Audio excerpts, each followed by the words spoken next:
Grande. Tá me ouvindo bem? Tô ouvindo sim. Você me ouve bem, né? Perfeitamente.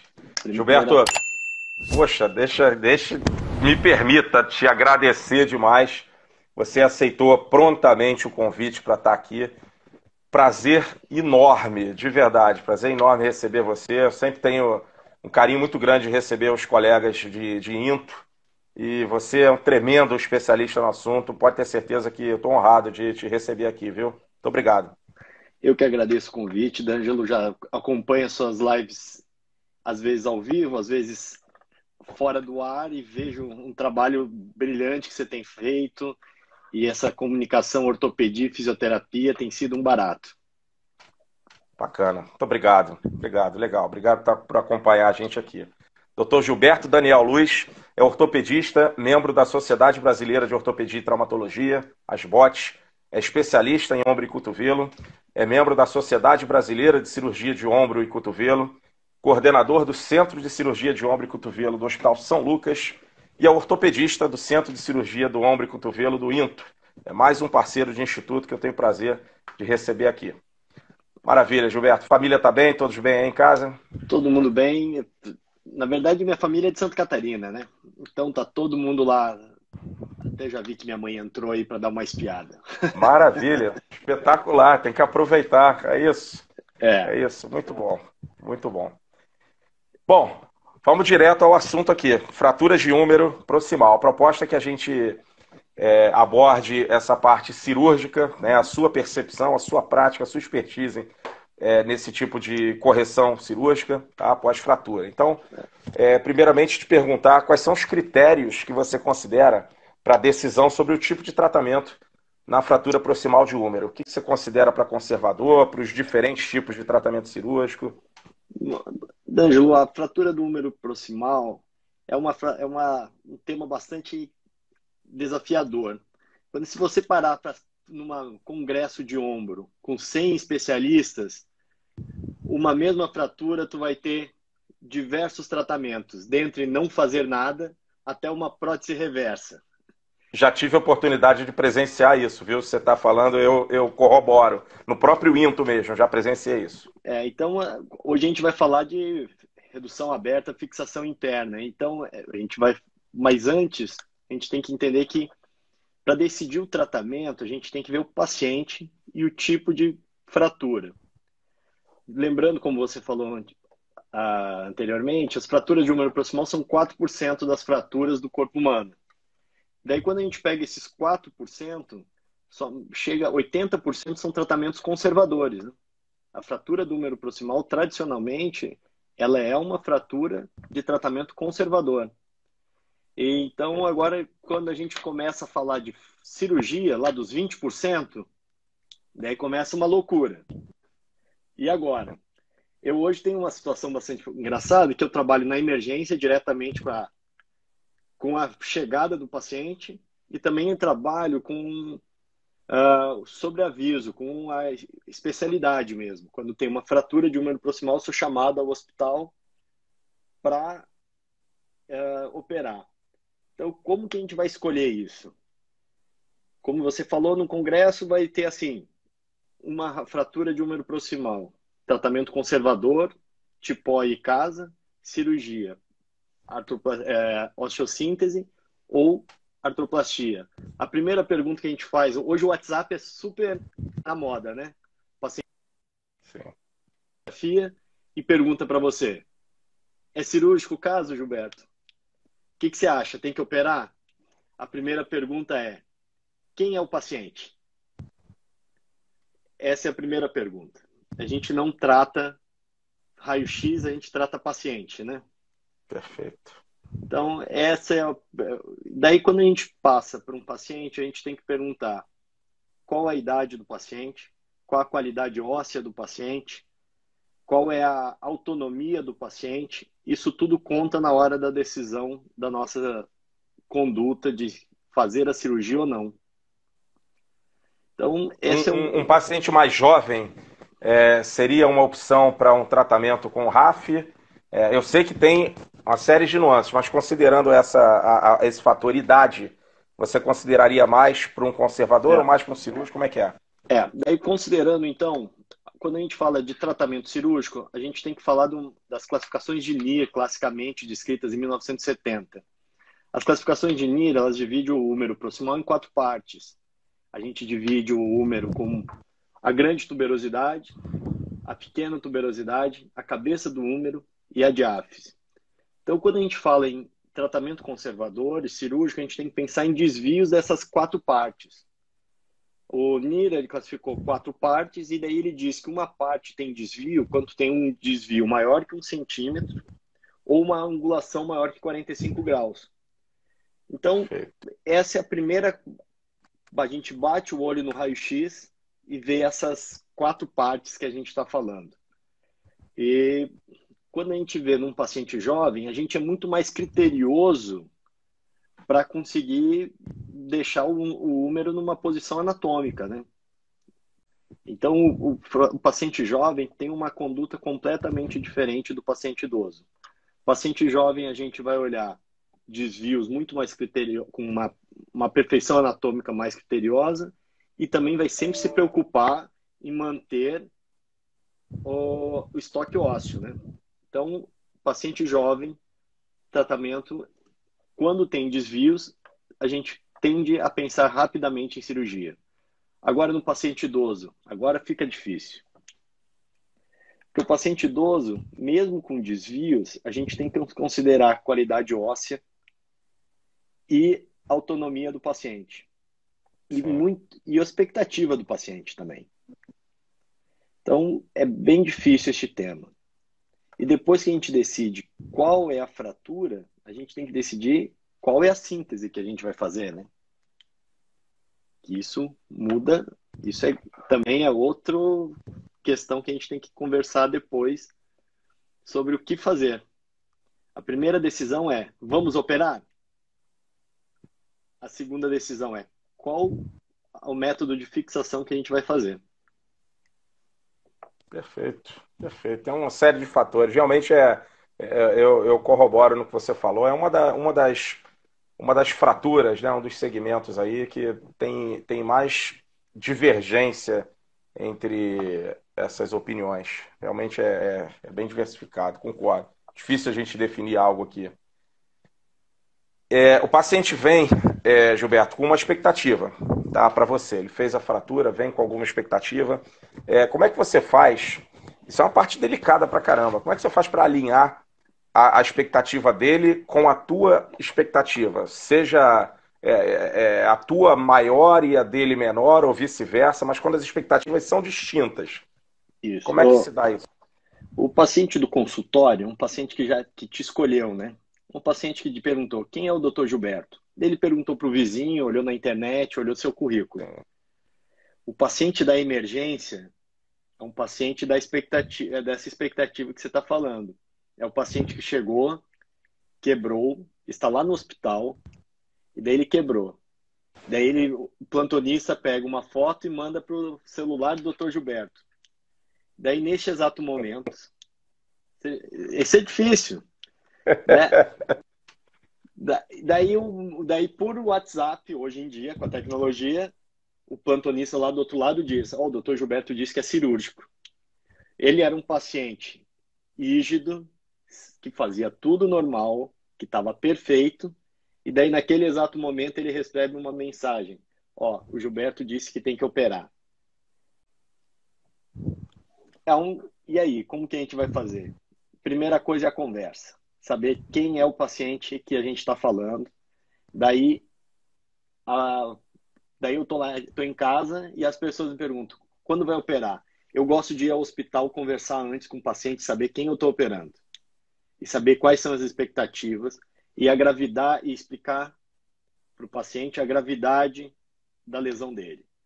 Porque naqueles critérios de NIR, você tem uma possibilidade de ser uma fratura em uma parte ou em 4 partes. Isso muda completamente o prognóstico da minha fratura e do meu resultado final. Então, eu preciso que ele entenda a gravidade do quadro dele. E daí tem uma brincadeira, que o que Papai do Céu fez não é o ortopedista nem o fisioterapeuta que vai fazer melhor. A gente faz o nosso melhor.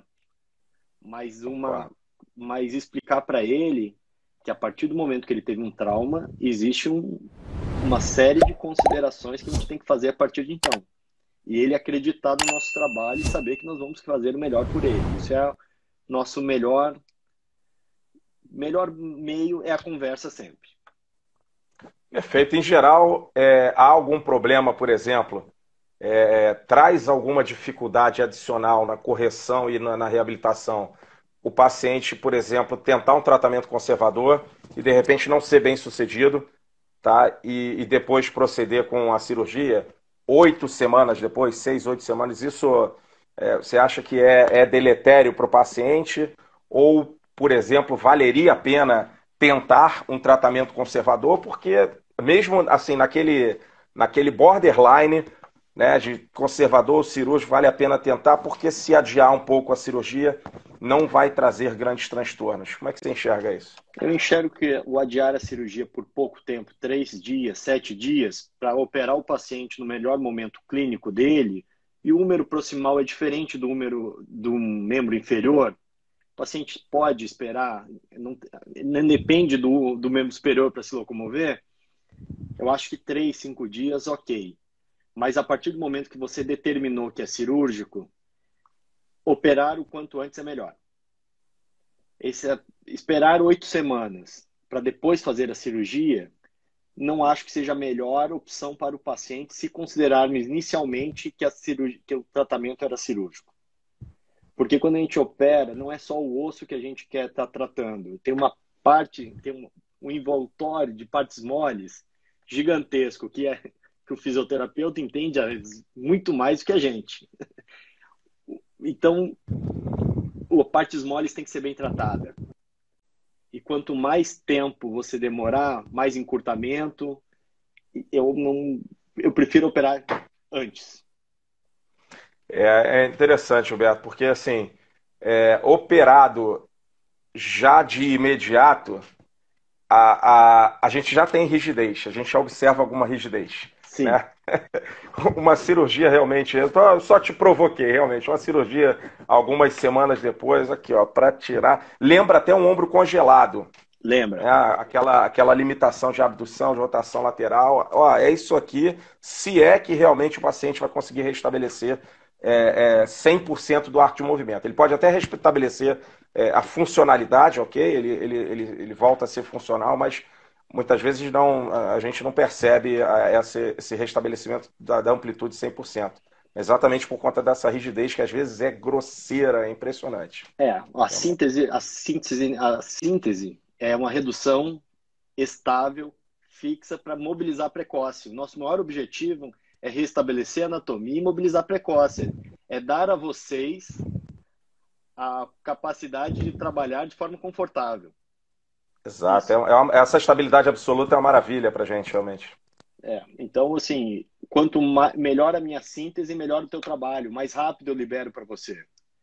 Então, é muito bom. E o osso é um ser vivo dentro da gente. Ele vai se modificando, né? A consolidação óssea é algo sensacional do corpo humano, né? Então, e ele vai criando o calo ósseo. Quanto antes eu fizer a cirurgia, menos calo ósseo, mais poder de cicatrização, é melhor para o paciente. A partes moles também, menos rigidez, é sempre melhor. A partir do momento que a gente determinou que tem que operar, quanto antes, melhor. Perfeito. E qual é o acesso que você utiliza com mais frequência? E a partir dessa resposta, fala um pouco para a gente, Gilberto, como é que é o ato operatório no caso de uma RAF? Tá?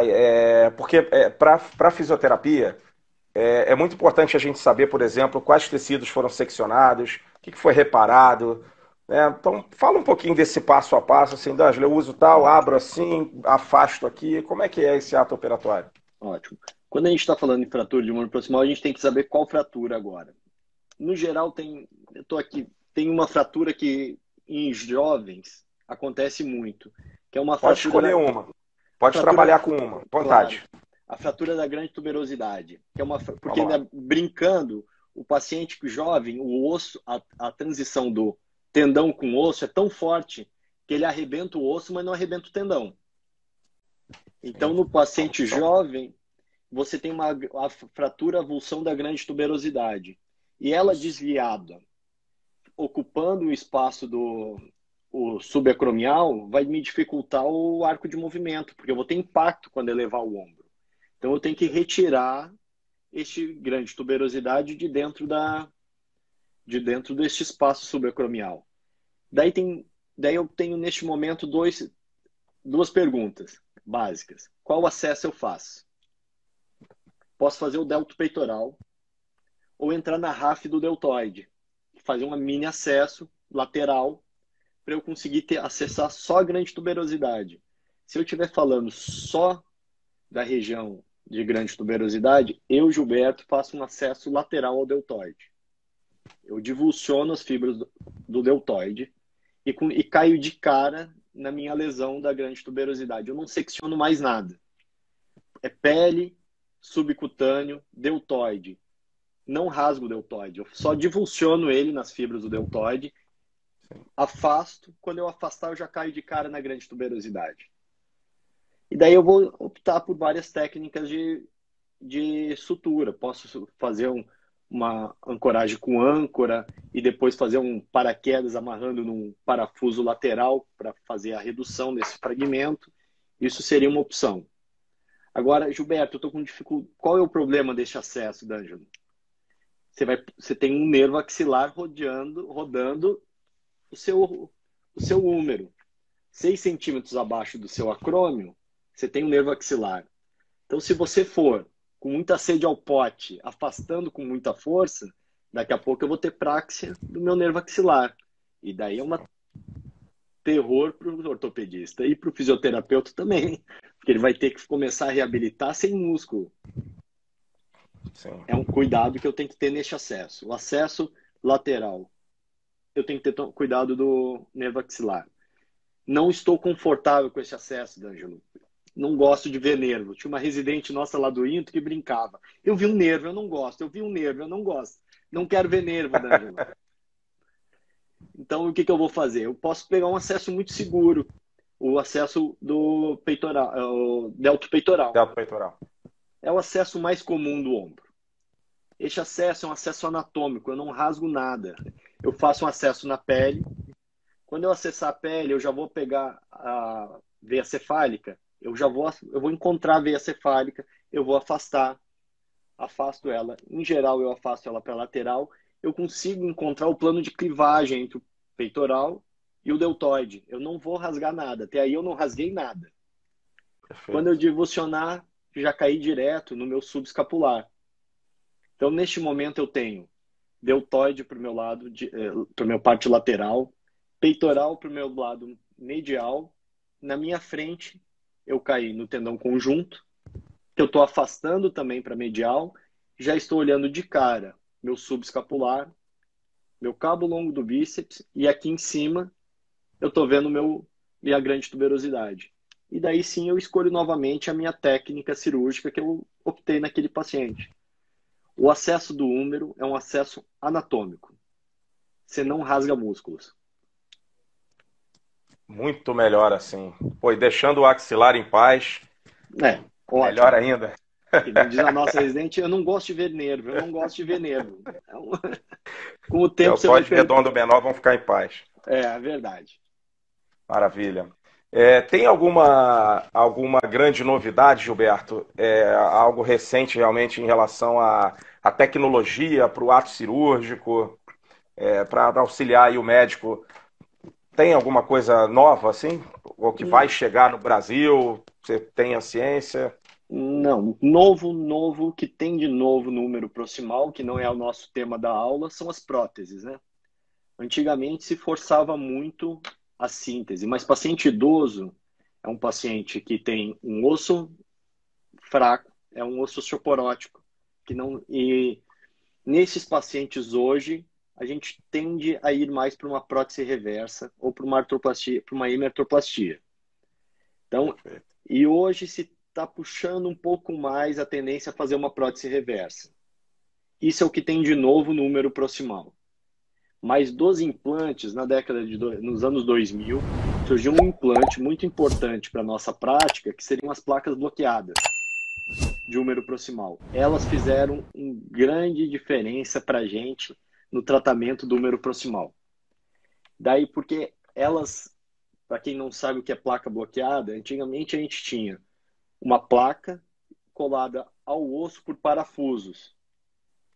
E, eventualmente, o osso não era tão forte de forma de segurar o parafuso colado à placa. Tinha uma fragilidade no sistema. Com o advento das placas bloqueadas, hoje a placa e o parafuso se bloqueiam. Então, o bloqueio não precisa ser dependente somente do osso, pode ser também das placas.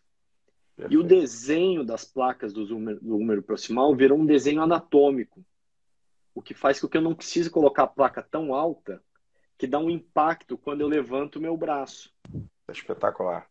Isso aí foi um grande pulo do gato que a tecnologia nos deu. E daí, além essas placas possuem também buraquinhos que eu consigo amarrar os fios do manguito na placa. Então eu tenho uma síntese feita com a placa, com os parafusos e também com amarrilhas, que a gente chama, que são fios grudados nos tendões que estão grudados na placa, o que dá maior estabilidade ao sistema. Sem dúvida, perfeito. Então, essas placas são bem bacanas. Legal.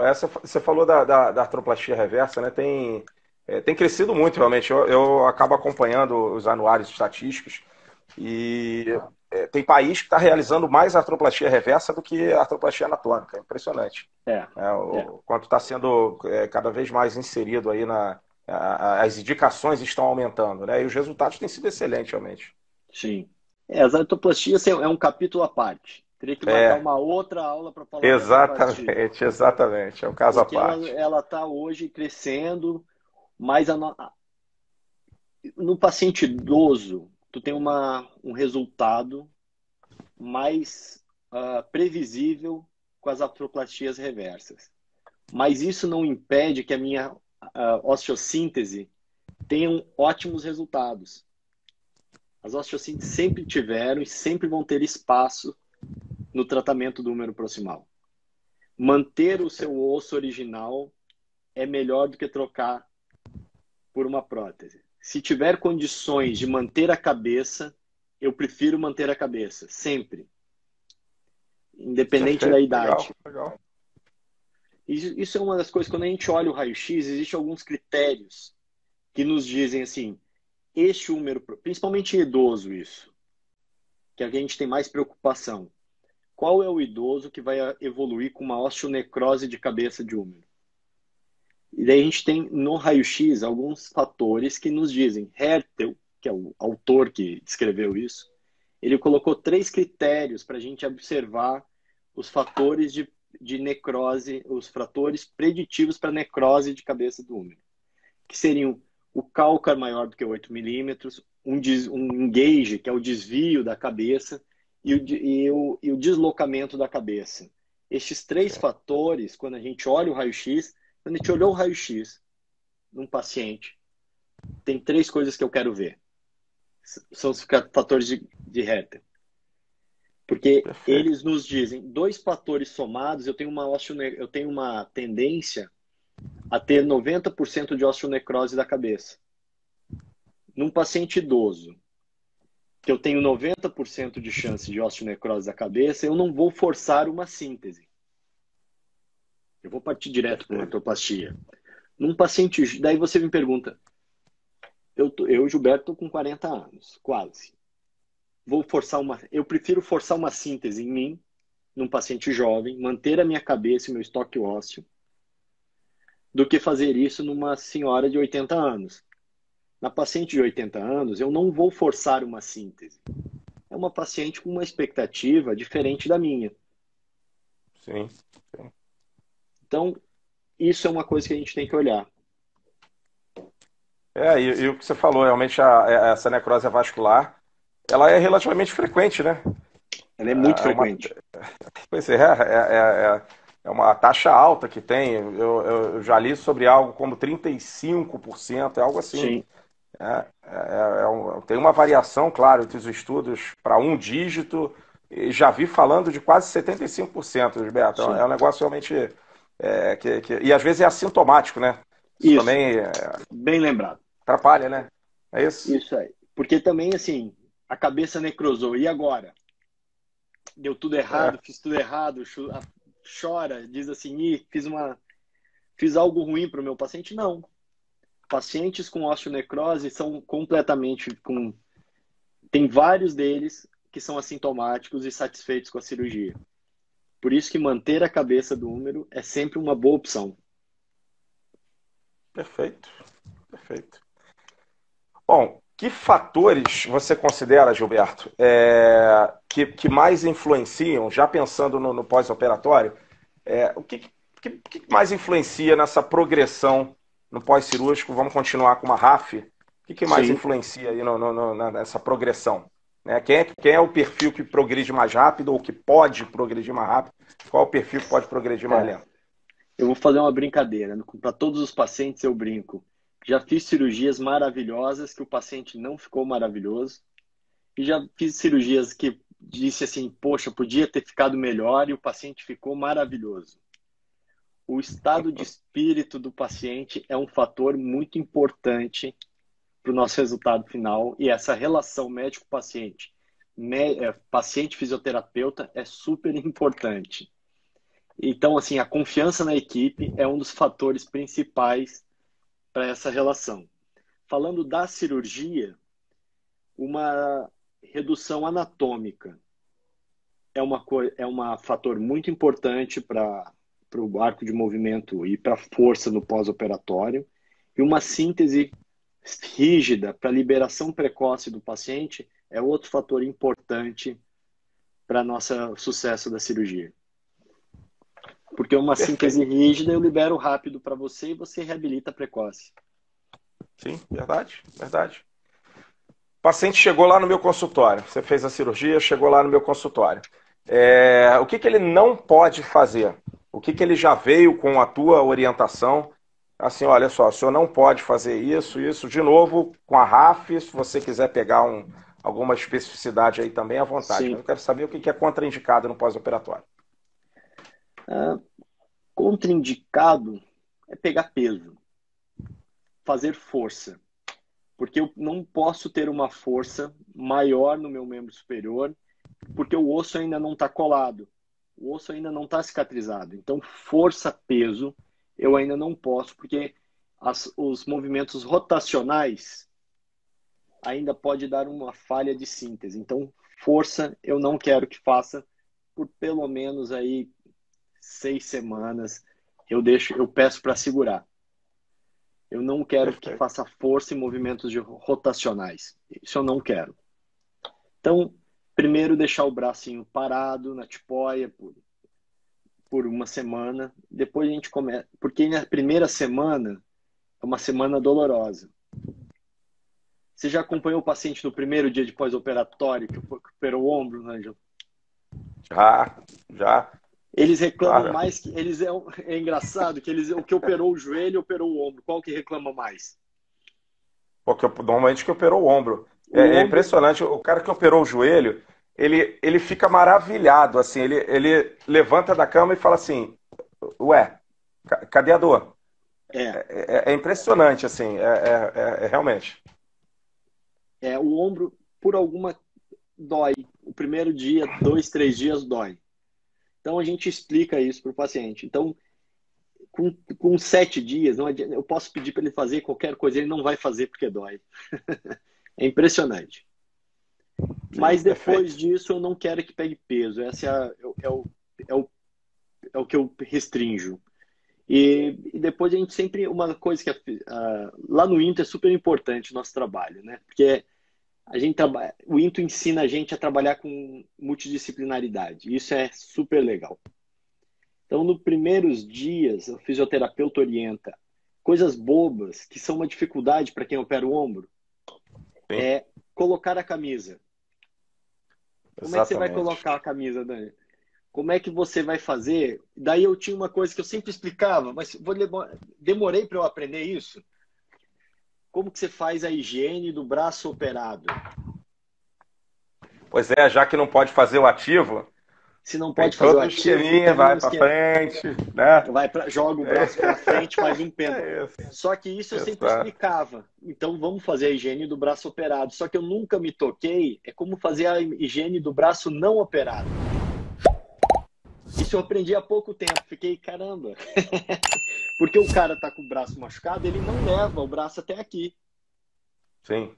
Então, existe uma. Eu peço, estou falando isso porque eu não quero que faça força e movimentos rotacionais. Então, esses cuidados iniciais têm que ser explicados para o paciente. E no INTO eu tinha uma certa, não vou falar a palavra descuido, mas não era descuido, mas assim, porque o fisioterapeuta fazia o trabalho de forma que a gente acabava não se preocupando em orientar isso. Daí depois você se forma e você vai para cuidar dos seus pacientes. E eu sempre ensinei a cuidar da axila, do braço operado. E depois de um certo... Eu demorei para dizer como fazer do braço não operado. Então, é só essa brincadeira que eu faço. E a gente vai Sim, aprendendo cada legal, vez legal. mais. Então, Sim. é isso que eu vi.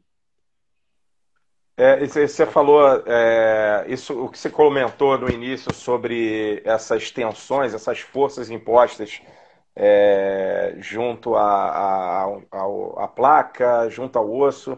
Isso é considerado realmente para todas as articulações, mas muitas vezes tem uma diferença, por exemplo, do membro superior para o membro inferior. Né? Eu normalmente oriento os meus colegas, oriento os alunos, residentes, para prestar bastante atenção não só na questão da estabilidade proporcionada, né, o tipo de procedimento que foi feito, se teve uma estabilidade absoluta ou relativa, mas também a linha de fratura. Sim, Porque a carga que você vai colocar ali, se for uma carga de aproximação, menor o problema. Por exemplo, uma compressão, uma linha de fratura horizontal, por exemplo, sim. você colocar compressão ali, você está tendendo a aproximar as estruturas. E exatamente o que você falou, né? Se eu vou pegar um peso, eu estou tendendo a fazer uma tração. Então, eu estou tendendo a afastar. Mesmo com a estabilidade absoluta, talvez não seja interessante forçar, como você está dizendo, nas primeiras semanas. Né? Da mesma forma, essas rotações vão proporcionar cisalhamento. Né? É Sim, uma força, assim, terrível para a ortopedia no geral. Né?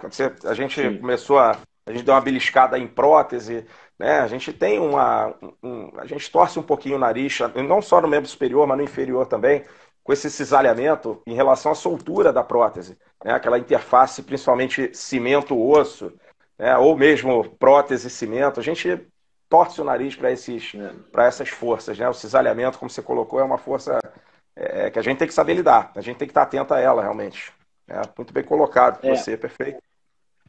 porque quando a gente fala você falou de uma força de compressão no membro inferior, porque no membro inferior é um membro de carga, o membro superior não é um Exato, membro de carga. exato, Então você exato. tem uma força de tração no membro superior. E tem uma outra coisa interessante do ombro, diferente do joelho e do quadril, o ombro é a articulação com o maior arco de movimento do corpo. Perfeito. Então a gente quer ganhar isso, mas a velocidade que quer ganhar isso a ansiedade de ganhar isso rápido pode nos prejudicar no futuro. Então esse é o X, né? Concordo. E às vezes, Gilberto, às vezes é algo que é difícil ensinar, que se chama paciência, tá? A ansiedade, isso eu digo também de cadeira. Bom, eu já fui mais jovem, né? Lá atrás, lá 15 anos atrás, a gente fica muito ansioso e acaba a ansiedade do paciente acaba vindo para a gente também e a gente age muitas vezes no momento errado, de forma errada, né? Diferente depois que a gente amadurece e tudo, a gente opta muitas vezes por dar tempo ao tempo. Eu digo que muitas vezes não há uma necessidade efetiva. E veja só, hein, Gilberto, às vezes não tem uma necessidade efetiva de uma intervenção específica para algo, para uma queixa do paciente. Eu diria assim, o tratamento é quase que não dá bola para aquilo. Vou te dar um exemplo. Uma paciente com uma fratura de cotovelo, por exemplo, minha, do consultório, estava reclamando muito de dor ao elevar o ombro, tá? Numa consulta, tipo numa terça-feira, tá? Tava reclamando, dor, D'Angelo, ó, sinto mais ou menos confortável quando eu faço flexão pura, mas ó, no plano da escápula dói, na abdução dói muito, doía muito. E ela, com uma ansiedade que eu colocasse a mão, que eu fizesse algo, deixa eu botar gelo, deixa... Eu falei para ela, olha, essa orientação talvez eu não desse há 15 anos atrás. Tá? Eu falei, olha Sim. só, calma, vamos ver o ombro. Olha só, a senhora vai fazer alguns movimentos aqui, suaves no teu ombro, mas deixa eu ver o cotovelo. Falei, ó, vamos ver como é que isso vai ficar na sexta-feira. Gilberto, sexta-feira acabou a dor no ombro, que tal? Acabou. Maravilhoso. Acabou. Eu até brinquei com ela, assim, puxa vida, eu perdi a oportunidade de colocar a mão no seu ombro e fingir que estava fazendo uma mágica, assim, deixa eu vou arrancar a sua dor com a mão. Brinquei com ela, perdi a oportunidade de fazer uma mágica aí no seu ombro, a senhora ia dizer que melhorou por conta da minha manobra. Sim. E na verdade a senhora melhorou por conta do seu corpo, no seu tempo. Tem algumas ocasiões que realmente a gente precisa deixar o tempo agir, né? Nós somos facilitadores, né, Gilberto? A gente facilita o corpo. Se o corpo se não for consolidar, não adianta, que a gente não vai proporcionar uma consolidação, nem com calor profundo, com laser, não adianta. Se não vai consolidar, não adianta, não tem o que fazer. A gente facilita, na verdade, né? Você falou uma coisa, ansiedade. A gente vive num mundo muito rápido, né? WhatsApp, que eu falei, WhatsApp, antigamente, como é que era? Tô na dúvida se eu tenho que operar este ombro. Eu internava o paciente, no outro dia o médico de ombro iria passar e ia avaliar, e daí sim ia dizer se tinha que operar ou não. Hoje em dia, em 5 segundos, eu recebo uma foto. Dr. Geraldo, que é um grande mestre, sempre fala, Gilberto, o raio-x percorre o mundo em segundos. Então, hoje é tudo muito rápido. Esse você falou antigamente, médico pressionado opera. Médico, se você me pressionar, eu opero, porque daí a maturidade faz você não cair na pressão do paciente. Essa é a diferença de 10 anos atrás para hoje. É não cair na pressão do paciente, é você ter segurança de dizer, essa fratura não precisa operar. Essa fratura vai ficar boa. E daí, nisso, o teu WhatsApp já pipocou em 3 médicos diferentes, número proximal. Lembra daquela aula, lembra daquele congresso? 100 ortopedistas especialistas em ombro, 5 tratamentos para a mesma fratura. 5 tratamentos diferentes para a mesma fratura. Não fazer inclusive nada conservador. Não fazer nada até uma prótese. Eu vou fazer nada, daí aquela pessoa super influente pega o seu WhatsApp e manda para 5 médicos. Daí, nesses 5 médicos, um diz para não fazer nada, o outro manda botar prótese reversa, e você, Gilberto, disse que é melhor fazer uma placa e parafuso. Vamos fazer uma RAF. Você tem que ter muita segurança. Hoje em dia, você tem que estar seguro do que está falando. Você tem que ter certeza que você está fazendo o seu melhor para o paciente. E eu digo o seu melhor para o paciente é porque é o que tu acredita, é o que você acredita. Não quer dizer que o que realmente... Porque o médico de amanhã é sempre melhor, né? Depois que eu fiz um tratamento... Exatamente. Depois que eu fiz um tratamento e sei que não deu certo, daí todo mundo vai dizer, viu só, era para não ter operado. Aí é mole, né? Que nem comentarista de futebol depois do jogo, né? A mesa redonda, né? É mole, né? Então o número proximal é isso. Ele é como tem uma vasta opções, nem sempre a melhor opção você teve por vários fatores, como você falou. A biologia é do paciente, o osso é do paciente. E isso que é o importante, é explicar para o paciente as suas convicções e dizer para ele, eu vou fazer o meu melhor para você. A ansiedade hoje é muito engraçada mesmo. Eu sou fã de maturidade, fã de experiência.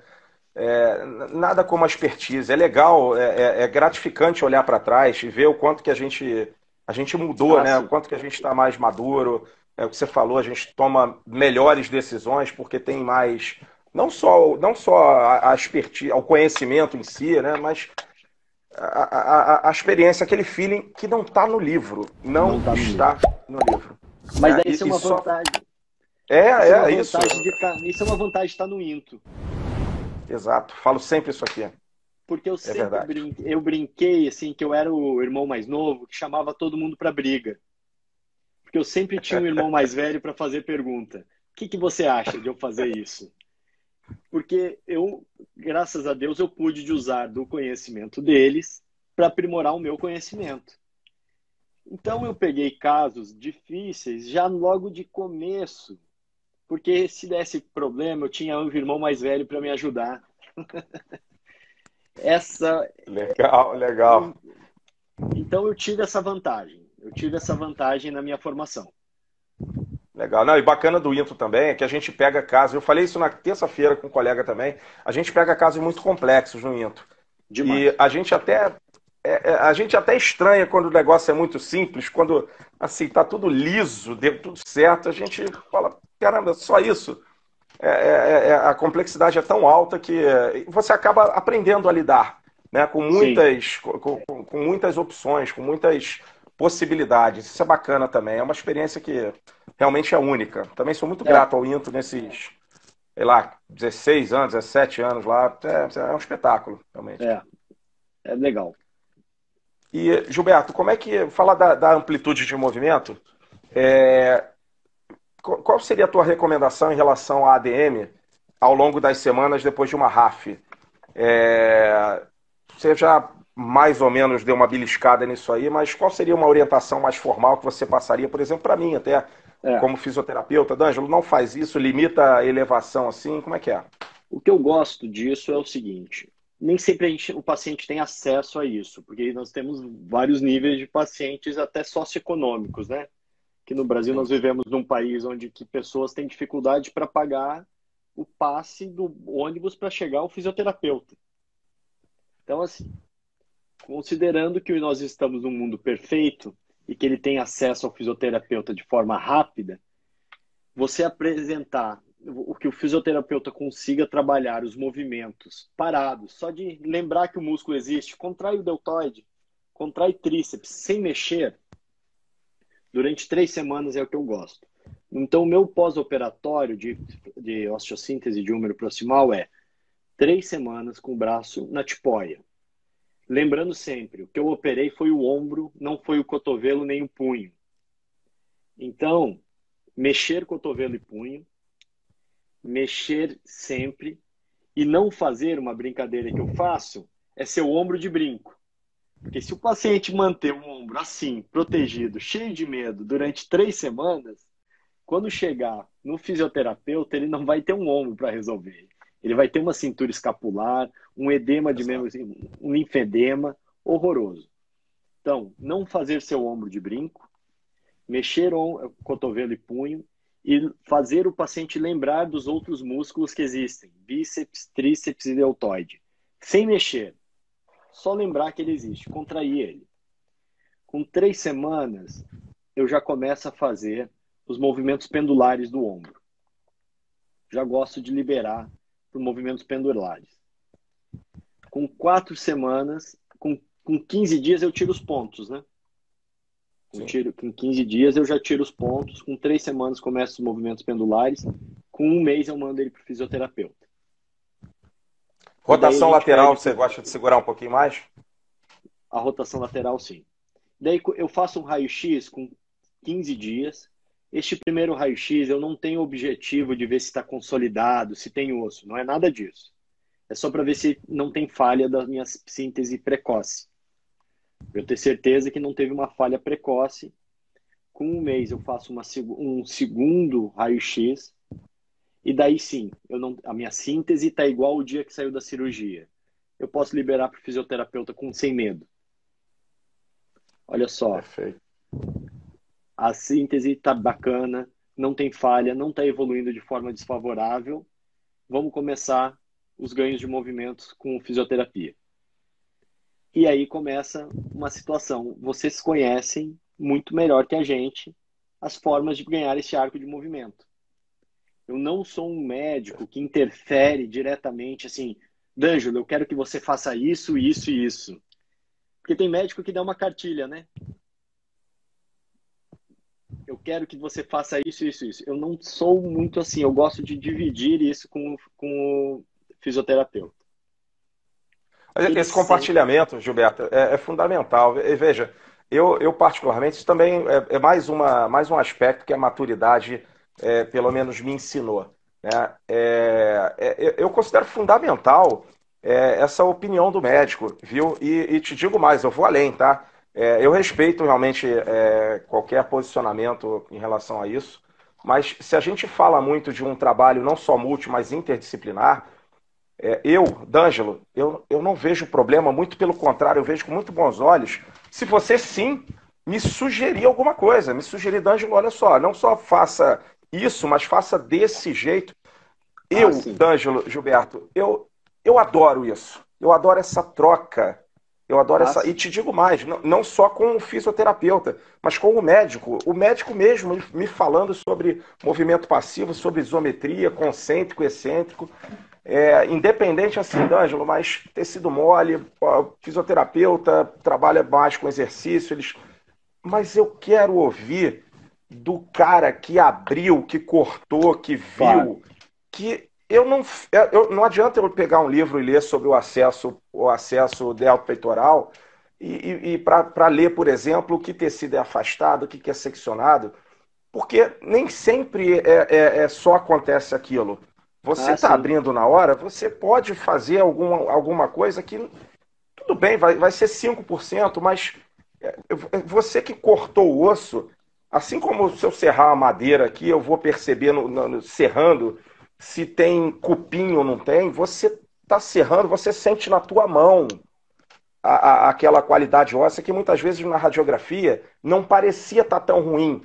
Mas de Ah, repente, quando sim. você abriu, você começou a mexer, você percebeu que está ruim. Eu quero ouvir de você, então, assim, D'Angelo, ó, o tradicional é liberar Claro. O liberar tradicional. isometria com 6 semanas, mas segura um pouquinho. Sabe, É. eu acho ótimo, Gilberto. Eu acho que é um pouquinho também da nossa parte daqui, baixar a bola, Claro. desinflar o ego, Não, sabe? não tem dúvida. E ouvir, aprender a ouvir e compartilhar isso. Quem ganha é o paciente. Eu Não tem enxergo muito dúvida. assim hoje, com maturidade, né? No geral, com 4 semanas, a gente. Com 4 semanas, quando vai em fisioterapia. Eu tenho fisioterapia no lado do consultório, é muito próximo. E também quando o paciente não é do bairro, que vai para outro bairro, eu gosto que me liguem e que eu ligo. Então, o primeiro, com 4 semanas, eu começo o Perfeito. movimento passivo, assistido, para que a gente comece a ganhar o arco de movimento. Não tenho preocupação Perfeito. nenhuma com o músculo. O músculo ganha. Musculação, não tenho preocupação com este vamos ganhar força. Não, vamos ganhar arco de movimento. Uma flexão anterior ativa, passiva, assistida, com bracinho, na analgesia, controle de dor, é super importante. De fazer lembrando que o ombro não é gleno, porque quando a gente fala de ombro, a gente fala de 3 articulações, né? Escápulo torácica, glenomeral e acromioclavicular. É um complexo. É um Complexo, complexo. Dom. Então, eu operei o húmero proximal, só que a contratura muscular é da cintura escapular. Então, a gente tem que liberar, com 4 semanas, é bom que libere toda essa musculatura para escapular, que é ela que está toda presa do paciente. Então, liberar essa musculatura periescapular é super importante, ganhar um movimento passivo, para que com 2 meses, o meu objetivo, quando a gente começa a ganhar, é que com 3 meses a gente já tem um arco de movimento perto do normal. Para que com 3 meses eu comece a pegar. Daí, no 3 meses, eu vou fazer o meu próximo raio-x. Com 3 meses, eu vou ver meu osso já Perfeito. colando. E daí sim eu vou ligar para você, D'Angelo, taca-lhe pau, como diz na minha região. Força, pode fazer este cara agora pegar peso e ganhar músculo. 3 meses. Aí sim eu quero que você comece a forçar. Até 3 meses é arco de movimento. E daí a gente Perfeito. vai. É aí que a gente começa. E daí o ganho dos arcos de movimento é passivo inicialmente, progredindo no ativo numa velocidade muito calculada pelo seu contato diário. Não tenho, assim, o ativo somente a partir de tanto semana, não. Ele é gradual. O fisioterapeuta e o paciente sabe a forma de ir do passivo para o ativo. Perfeito. E depois, 3 meses ganho de força. Perfeito. A gente progride aí de um passivo para um ativo livre, começando uma isometria também mais suave, depois passa para um isotônico mais leve, concêntrico, depois criando mais tensão com o excêntrico. Realmente é progressivo e é com cada paciente. Realmente essa determinação da carga e essa progressão, ela varia realmente conforme diversos fatores e realmente é muito individual, não é da boca para fora, realmente é muito individual. Tá? Isso varia bastante de pessoa para pessoa. Uma das coisas que a gente toma cuidado sobre isso é que você estava falando das rotações externas, é o carinho que a gente tem com o subescapular. O subescapular nas fraturas de húmero proximal, por vezes, ficam tensionados. E o manejo dele intraoperatório também tem que ter carinho para que a gente amarre bem ele na placa. Então, quando você faz a rotação externa, é possível que você tenha um arranque dessa pequena tuberosidade. Então, e também a força de cisalhamentos e rotacionais ali. Então, vai com carinho na rotação externa. Não precisa puxar de uma vez só. Sim, por isso que eu te falei da rotação externa. Pelo menos eu acho que é razoável pensar de evitar. Exato. Evitar por umas 6 semanas é razoável pensar. Exato. Quando era mais na nossa insegurança inicial, quando você está iniciando, eu queria ganhar rapidamente. Bota na fisioterapia.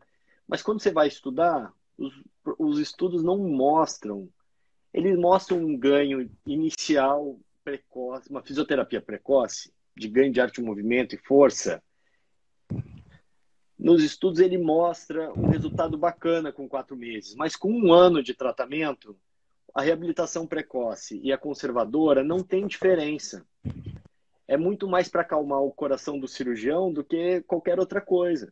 Se eu tiver paciência, em 1 ano o resultado final vai ser o mesmo nos dois. Isso eu mudei.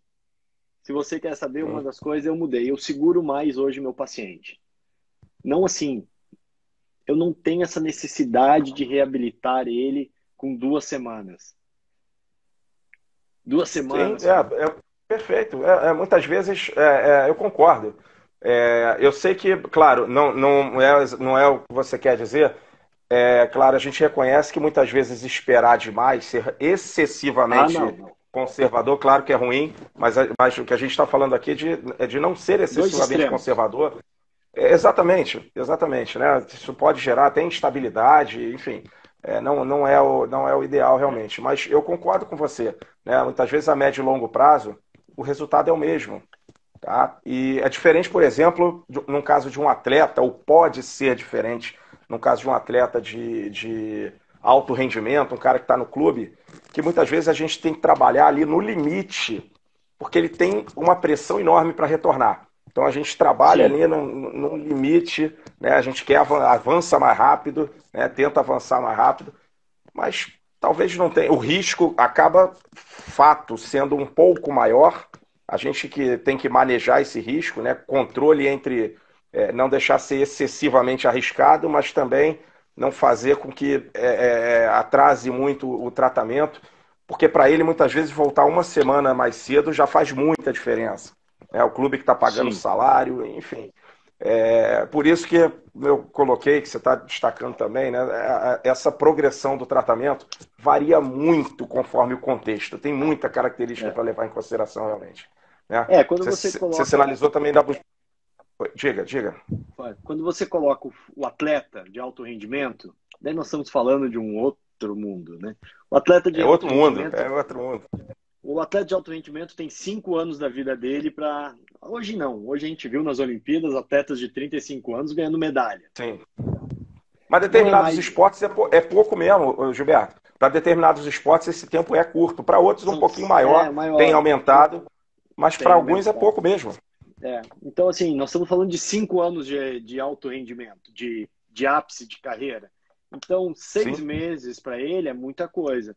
Nele, a gente até começa, quando a gente fala disso, a gente fala uma fratura que eu trataria conservadora numa paciente de 65 anos. Nesse paciente eu vou operar e botar uma placa e parafuso para reabilitar. E este paciente eu vou reabilitar ele com 1 semana, 2. E vou pedir, ele vai estar sem dor com 2 semanas, eu já vou começar arco de movimento. Com 3 meses, este cara está com musculatura já tonificada. Com 4 meses, ele está competindo. É outro, Perfeito. é É outro outro mundo. raciocínio. É outro Era outra raciocínio. live. Era outra live. Mas o meu paciente do dia a dia, fratura do húmero proximal cirúrgica, ela é bimodal, são 2 pacientes.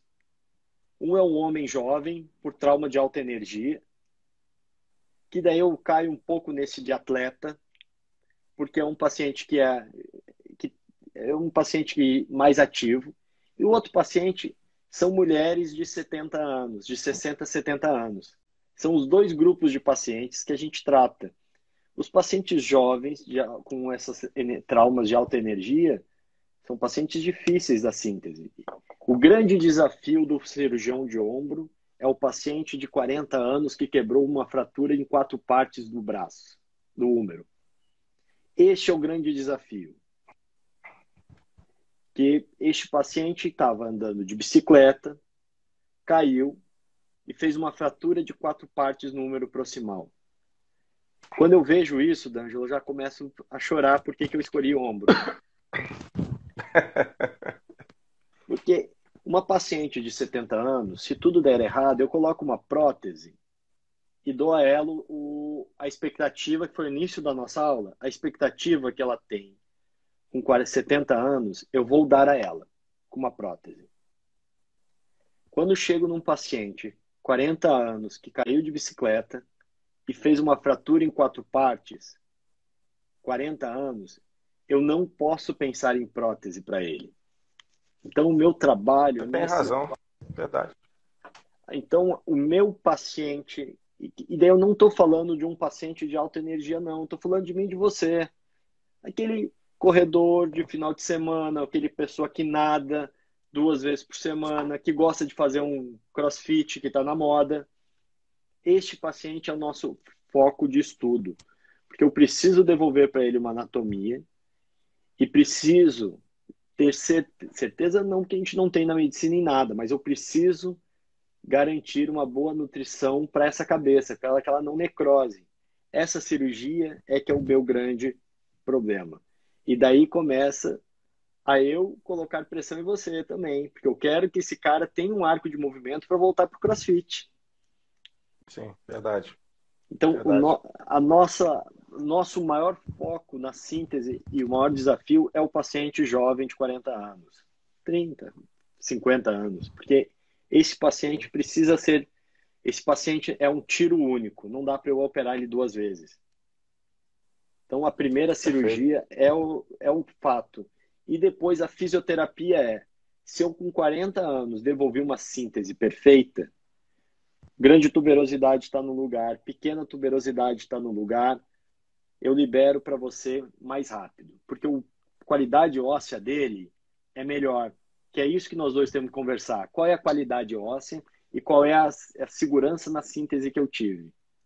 Se eu tiver uma qualidade óssea bacana e uma síntese bacana, eu vou liberar para você confortavelmente com 3 semanas para você ganhar o arco de movimento. Perfeito, muito bem explicado. Perfeito. Uma pergunta sobre o retorno das atividades, bem específica. Quando o paciente pergunta em quanto tempo ele pode voltar a dirigir, por mais que a gente esteja conversando aqui, varia um monte de fatores. Em média, o que você prevê para ele? 6 semanas. 6, né? 6 semanas, 2 meses. Daí depende quando eu vejo ali. Ele vai voltar para mim com 6 semanas, eu vou ver como está o arco de movimento e a dor. E pergunto para ele se ele se sente confiante. Se com 6 semanas ele já tem um arco de movimento funcional, bota a mão no cabelo, consegue fazer uma rotação externa de 20 graus, eu já consigo achar que ele pode dirigir. Perfeito, perfeito. Gilberto, eu vou para a última questão. Tô vendo a hora aqui. Caramba, cara, Passou. que papo bacana, cara. Passou muito rápido. É verdade. Que bacana. Ó, como eu sempre faço com os convidados aqui, a pergunta é a seguinte. Queria 2 dicas de ouro do Dr. Gilberto Daniel Luiz aos fisioterapeutas que atendem pacientes submetidos a tratamento cirúrgico de fratura de úmero proximal. O primeiro, ligue para o seu médico, ligue para o médico, converse com o médico, troque ideias e troque parceria e faça parcerias. Essa é a primeira, porque a gente não tem como saber, vocês não têm obrigação de saber como foi a cirurgia. Então, saber como foi a cirurgia, conversar com o seu cirurgião, com o cirurgião do paciente, é a primeira opção. E a segunda é encoraje o seu paciente, que é aquela brincadeira que eu fiz de fazer cirurgias ótimas com resultados não tão ótimos. O paciente tem medo, ele perde a confiança no pós-operatório. Ele fica, às vezes, brocochô, ele não confia mais no resultado. Ah, não vou mais fazer, será que eu vou voltar? Daí vocês são muito mais psicólogos que a gente, porque no final vocês viram melhores amigos dos pacientes. A gente está acaba tendo mais contato com o paciente, né? Estabelecendo uma relação um pouco mais profunda, né? Pelo contato, é natural, natural. Natural. Então, assim, esse incentivo psicológico, além de técnico, é super importante. Então, converse com o seu médico. Você tem certeza que a síntese foi boa? Encoraje seu paciente que ele vai ter um bom resultado. O otimismo do paciente e a parceria entre o fisioterapeuta e o paciente é um caminho-chave, é o caminho para você ter um bom resultado. Essa é a minha percepção. Perfeito, gostei. Gilberto, como eu falei, caramba, o tempo voou. Voou mesmo. Voou. Pô, ó, de coração, cara, obrigado por dedicar esse tempo. Você podia estar descansando aí, merecido. Tenho certeza que o dia foi corrido e dedicou aqui essa horinha para trocar conhecimento, a tua expertise, apresentar. Você não imagina a diferença. Eu tenho recebido um retorno muito positivo, viu? Boa parte dos profissionais não tem a oportunidade, por exemplo, que eu tenho de conviver com os cirurgiões, de conversar sobre tudo. E eu particularmente não tenho problema de perguntar assim, ó, eu não sei, me fala disso, porque eu não sei nada, não entendo nada. Esses colegas que não têm a oportunidade dessa convivência, essa informação mais cirúrgica efetivamente, você não sabe a diferença que tem feito na vida dos profissionais, não só de pacientes, ok, mas dos fisioterapeutas. Eu tenho recebido um retorno muitíssimo positivo. E você foi mais um que deixou uma belíssima contribuição. Você é muito didático para explicar, você é cuidadoso com as palavras. Cara, sensacional. Muito obrigado, de coração, tá? D'Angelo, eu queria agradecer a oportunidade, dizer que essas lives que você está fazendo estão sendo bem bacanas, eu acompanho com uma certa frequência. Eu queria também agradecer a alguns pacientes que eu estou vendo aqui, Ana Paula, Márcia, que estão aqui dando alguns depoimentos, que isso é super gratificante para todos nós, né? Sim. E dizer que, graças a Deus, a gente tem uma boa equipe, o que faz com que tenhamos vários passos importantes. Dizer que os fisioterapeutas têm que ligar para a gente tem que ligar para... Porque do mesmo jeito que a gente no Into tem essa interação, fora do Into a gente também pode ter essa interação. O mundo Exato. Digital hoje, o WhatsApp, o nosso Instagram está sempre para todo mundo, é só mandar mensagem. Gilberto, estou com uma dificuldade aqui com o seu paciente. D'Angelo, eu não sei o que é cadeia aberta e cadeia fechada. Me ajuda, por favor. A gente também não sabe tudo, não. A gente fala Perfeito. Essa bonito, troca é mas muito legal. não sabe tudo não. Então, e o Into, graças dessa questão de maturidade, isso foi uma das coisas mais sensacionais que eu aprendi no Into, de como a equipe é importante.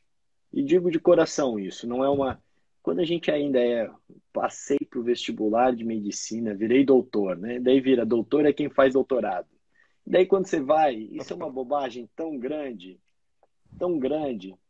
Então, depois que eu entrei no hospital e percebi o número, a equipe gigante que o hospital tem por trás dele, e o resultado para um paciente, que todos eles trabalham com um bem comum, que é o resultado do paciente, eu hoje aprendi que não existe medicina, não existe saúde sem medicina, fisioterapia, enfermagem, nutrição, terapia ocupacional. E o trabalho de vocês da fisioterapia no Into é brilhante. Então, queria agradecer a você essa oportunidade.